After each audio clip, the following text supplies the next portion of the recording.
जय श्री राधा कृष्ण। ओम नमः शिवाय। ओम में ही आस्था, ओम में ही विश्वास, ओम में ही शक्ति, ओम में ही सारा संसार। ओम से ही होती है अच्छे दिन की शुरुआत। इसलिए बोलो ओम नमः शिवाय, ओम नमः शिवाय। सावन का पवित्र महीना शुरू होने वाला है। सावन के महीने में भोलेनाथ और माता पार्वती को समर्पित महीना माना जाता है। हमारे हिंदू धर्म में ये मान्यता है कि सावन ही वो महीना था जब माता आदि शक्ति को उनकी तपस्या के बाद भोलेनाथ जीवन साथी के रूप में मिले। इस महीने में थोड़े से प्रयास से बड़ी आसानी से भगवान शिव और माता पार्वती को प्रसन्न किया जा सकता है। इस महीने भक्त पूरे महीने का व्रत रखकर अपने भोले को रिझाते हैं और अभिषेक करके उन्हें मनाते हैं, उनका आशीर्वाद मांगते हैं। सावन महीने के मंगलवार माँ पार्वती को समर्पित होते हैं। इस महीने में व्रत रखना बहुत शुभ माना जाता है। हालांकि जब हम सावन के महीने में व्रत रखना शुरू करते हैं तो क्या करें और क्या ना करें के बारे में कुछ बातें हैं जिन्हें हमें शुरू में ही ध्यान में रखना चाहिए और जानना चाहिए। तो आज इस वीडियो में हम इसी विषय पे चर्चा करते हैं कि सावन के महीने में क्या करना चाहिए, क्या नहीं करना चाहिए और किन बातों का ध्यान रखना चाहिए। बहुत सारी जानकारी एक ही वीडियो में मिलेगी, इसलिए प्लीज़ वीडियो लास्ट तक ज़रूर देखना। अगर चैनल पर नए हो तो चैनल सब्सक्राइब करना। आने वाले व्रत त्योहारों का रिमाइंडर, रोज़ का पंचांग और राशिफल अपने फ़ोन पर पाने के लिए व्रत लिखकर 9821025751 पर व्हाट्सएप मैसेज करना। अब चर्चा शुरू करते हैं। श्रावण मास भगवान शिव का प्रिय मास है। इस मास में की गई भक्ति तुरंत फल देने वाली होती है। चातुर्य मास में भगवान विष्णु शयन पे चले जाते हैं और भगवान शिव पृथ्वी का भार उठाते हैं। इस मास में जो शुभ कार्य किए जाते हैं वो अनंत फल देने वाला होता है। इसलिए सावन के इस पवित्र महीने कुछ काम जरूर करें। अब क्या है ये काम? तो देखो, भगवान शिव द्वारा वर्णित श्रावण मास महत्तम की कथा जरूर सुने। भगवान शिव स्वयं साधक की रक्षा करते हैं, उनके मन की इच्छा पूरी करते हैं, संचित पापों का नाश करते हैं। श्रावण मास का महत्तम हमें स्कंद पुराण और शिव पुराण में मिलता है। हमारे चैनल पर हम रोज सावन के महीने में एक चैप्टर डालेंगे, उसको आप जरूर सुनिएगा।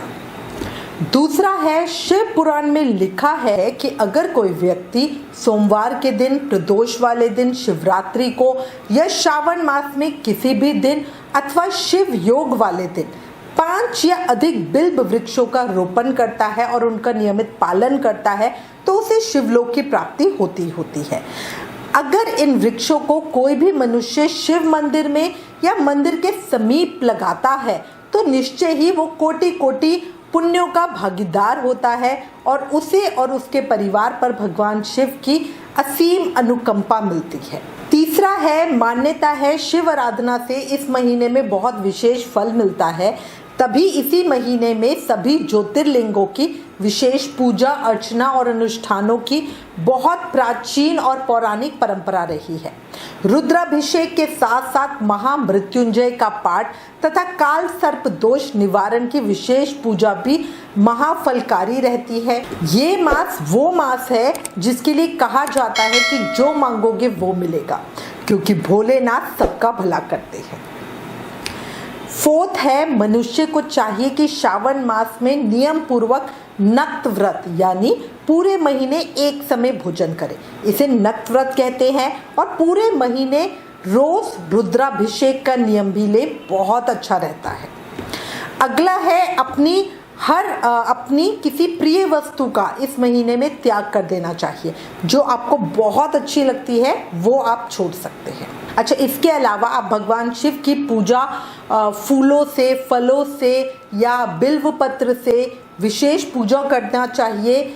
1 करोड़ शिवलिंग बनाना चाहिए और ब्राह्मणों को भोजन कराना चाहिए, महाफलकारी होता है। इसके अलावा भूमि पर सोएं और पूरे महीने ब्रह्मचर्य का पालन करें और सत्य बोलें। इस महीने को बिना व्रत के कभी भी व्यतीत नहीं करना चाहिए। फलाहार या हविष्य अन्न ग्रहण करना चाहिए, पत्ते पर भोजन करना चाहिए। व्रत करने वाले को चाहिए कि इस महीने में शाक पूरी तरह से छोड़ दे, बहुत बहुत अच्छा होता है। अच्छा, इसके अलावा सदाचार का पालन करें, भूमि पर सोएं और रोज स्नान करें जल्दी सुबह ब्रह्म मुहूर्त में उठकर। इससे मनुष्य जितेंद्रिय होता है और उसका मन एकाग्र हो जाता है, और जो शिव जी की रोज पूजा करता है वो तो महापुण्य का भागीदार बनता है। इस महीने में किया गया यज्ञ होम बहुत जल्दी फलीभूत होते हैं और मन की इच्छा को पूरा करने वाले बनते हैं।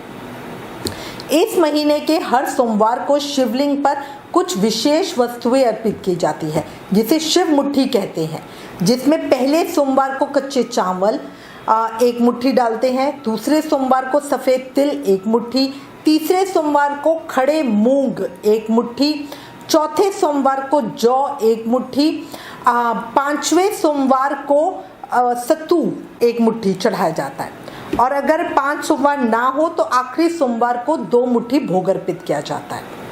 अच्छा, श्रावण महीने में एक बिल्व पत्र से शिव अर्चना करने से 3 जन्मों के पाप नष्ट हो जाते हैं। तो वैसे तो हमारे देखो कितने करोड़ जन्म हम ले चुके हैं, इसीलिए कहते हैं कि रोज जाके 5 बिल्व पत्र तो जरूर ही अर्पित करो। एक अखंड बिल्व पत्र अर्पण करने से कोटि बिल्व पत्र चढ़ाने का फल मिलता है। शिव पूजा में शिवलिंग पर रुद्राक्ष अर्पित करने का भी विशेष फल और महत्व होता है, क्योंकि रुद्राक्ष भगवान शिव के नयन जल से प्रकट हुआ है, इसी कारण शिव को बहुत प्रिय भी है। भगवान शिव की पूजा अर्चना करने के लिए महादेव को कच्चा दूध, सफ़ेद फल, भस्म, भांग, धतूरा, सफ़ेद कपड़े बहुत प्रिय हैं, वो अर्पित करें। शिव भक्त अपने इष्ट को पूरे श्रद्धा भाव से गंगा जल का अभिषेक करते हैं। बेल पत्र, धतूरा जो भगवान शिव को प्रिय है पूजन सामग्री वो चढ़ाते हैं। सावन मास में भगवान शिव को प्रसन्न करने के लिए श्रद्धालु मंत्रों के साथ रुद्राभिषेक भी करवाते हैं। ऐसी धारणा है कि श्रद्धा भाव और साफ मन से जो भी व्यक्ति भगवान शिव की पूजा इस महीने में करता है, भोलेनाथ उनके सभी पापों से उन्हें मुक्त कर देते हैं और मन की इच्छाएं पूरी करते हैं। अच्छा, इसके अलावा सभी संकटों से छुटकारा पाने के लिए सावन के महीने में रोजाना नियम से महामृत्युंजय मंत्र का जाप करें। इसके अलावा सावन सोमवार पर पंडित से सलाह लेकर रुद्राभिषेक धारण कर सकते हैं, बहुत अच्छा रहता है। सावन सोमवार का व्रत जरूर करें। इस व्रत के पुण्य प्रताप से साधक की हर इच्छा पूरी होती है।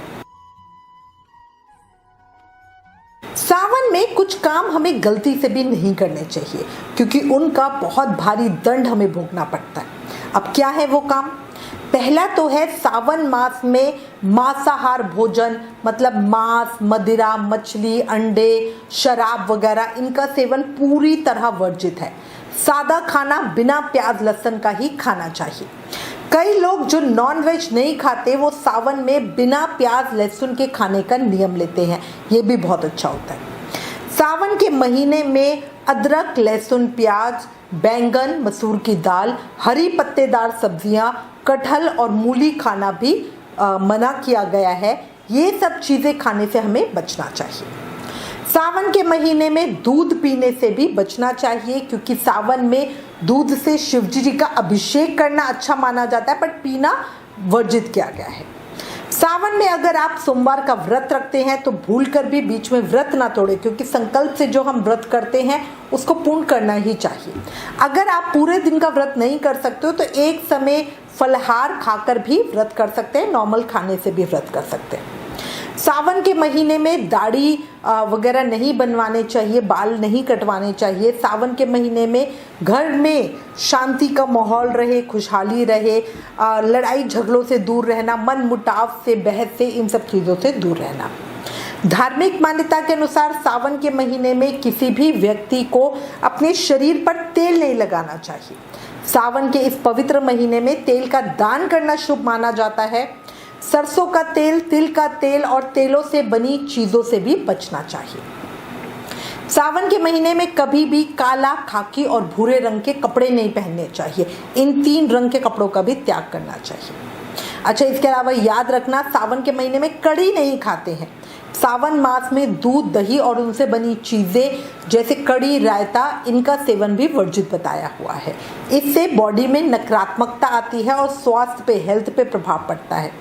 कड़ी के सेवन से जो हमारा डाइजेशन सिस्टम है उस पर बुरा प्रभाव पड़ता है, क्योंकि दही में एसिड, वात होने के कारण कई तरह की परेशानियां बनती हैं।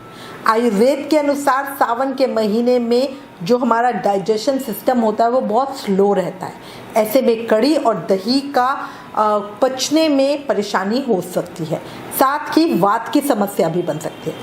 कई लोग होंगे जिनका स्ट्रॉन्ग होता है सिस्टम, वो डाइजेस्ट कर जाते हैं, बट कईयों को बहुत गहरी समस्या आ सकती है, तो इसीलिए हम सभी को खाने से मना करते हैं। सावन में ब्रह्मचर्य का पालन जरूर करें। इस महीने में पति पत्नी को शारीरिक संबंध नहीं बनाने चाहिए, इससे पूजा का फल नहीं मिलता।